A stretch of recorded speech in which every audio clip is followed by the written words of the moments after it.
जिससे मुक्ति हो जाए। खबर खबर करने से कुछ नहीं मिलता है। 2 मिनट उसे भज लो, भजने से मुक्ति मिलेगी।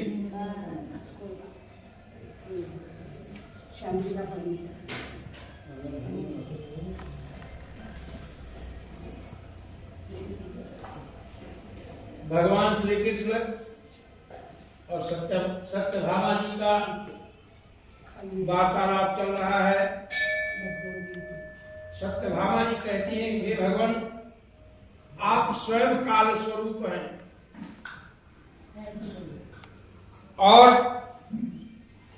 काल के संपूर्ण भाग समान है, तब फिर कार्तिक मास ही क्यों श्रेष्ठ है? हे देव, सब तिथियों में एकादशी और सब महीनों में कार्तिक का महीना ही आपको क्यों प्रिय है? भगवान कहते हैं कि हे कांते, तुमने अच्छा प्रश्न किया है। एकाग्रचित्त होकर सुनो।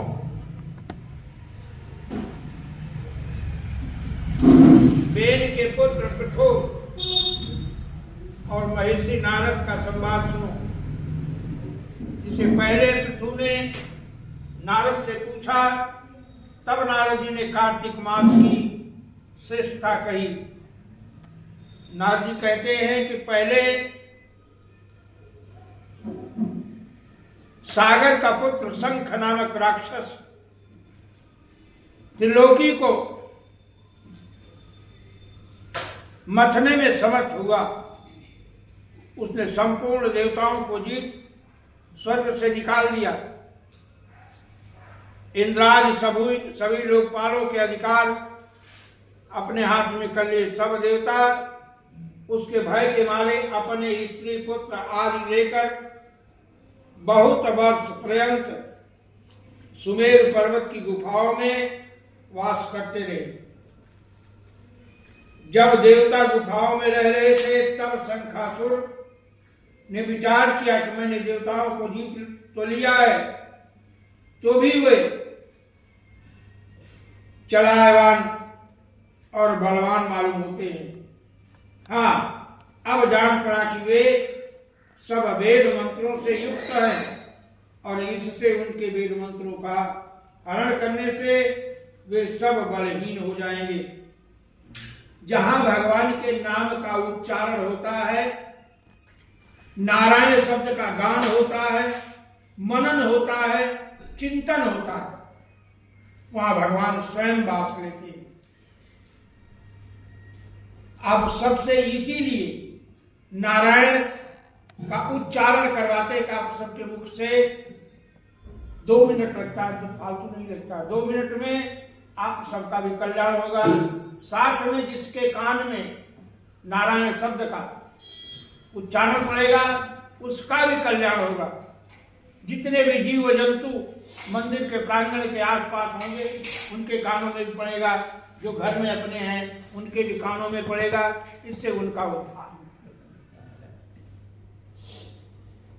इसीलिए नारायण शब्द का उच्चारण किया जाता है, और नारायण शब्द के उच्चारण करने से भगवान प्रसन्न होते हैं, और जब भगवान प्रसन्न होते हैं तो हमें धन पुत्र धन धान्य से संपन्न करते हैं। क्यों? उतनी देर में ही हम भगवान की शरण में चले जाते हैं, और जब भगवान की शरण में चले जाते हैं मन से, वचन से, कर्म से, जब तक नारायण का नाम लेते हैं तब तक हमारा मन इधर उधर विकृत नहीं होता, भागता नहीं है। और जैसे उससे अलग हटे वैसे मन हमारा भागना शुरू, बहुत चंचल है। इसलिए इसको अपने नित्य नियम में लाना चाहिए, और जैसे जैसे नित्य नियम में लाएंगे वैसे वैसे आप हमेशा अग्रसर होते जाएंगे।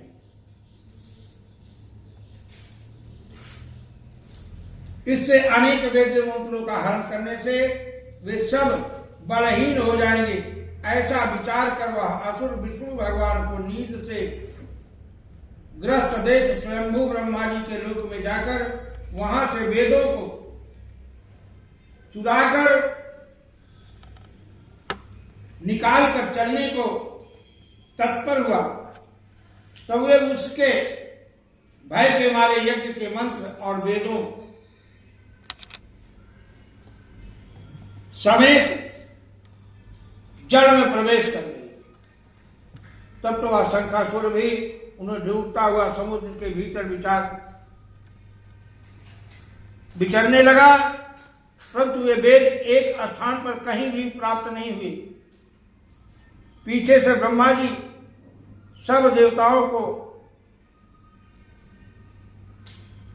संगम ले जाकर पूजा की, सब सामग्री इकट्ठी कर वैकुंठ में विष्णु भगवान की शरण में गए।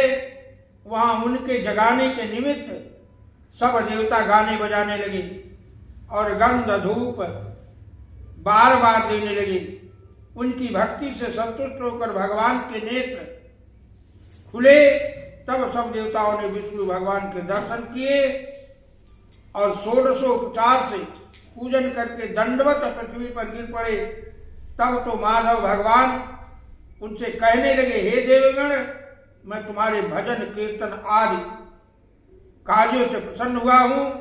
मैं आप लोगों की मनोकामना पूर्ण करूंगा। आश्विन शुक्ल पक्ष की एकादशी से देव उठनी एकादशी तक एक पहर भी रात्रि रहे, तब से जो मनुष्य तुम्हारी तरह भजन और कीर्तन करेंगे वे मुझे प्रसन्न कर मुझे प्राप्त करेंगे होंगे।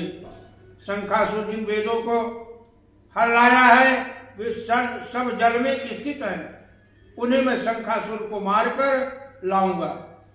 अब से बीज मंत्र समेत सब वेद प्रतिवर्ष कार्तिक के महीने में सदा जल में निवास करेंगे। जितने मंत्र हैं, ओम नमो भगवते वासुदेवाय, नमः शिवाय, शिवाय नमः, ओम भूर्भुवः स्वः तत्सवितुर्वरेण्यं भर्गो देवस्य धीमहि धियो यो नः प्रचोदयात्। ओम श्रीमन्नारायण चरणों शरणं प्रपद्ये, श्रीमते नारायणाय नमः।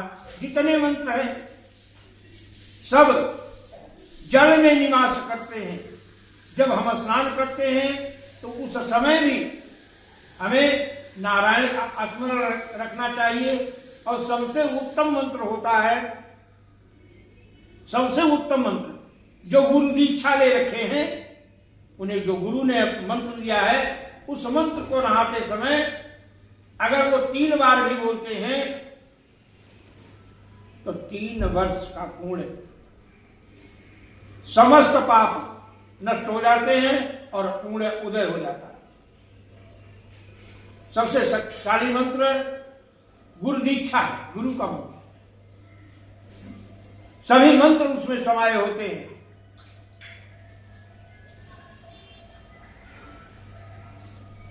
हे वरुण, तुम उनको पुत्र पौत्र आदि से देते रहो।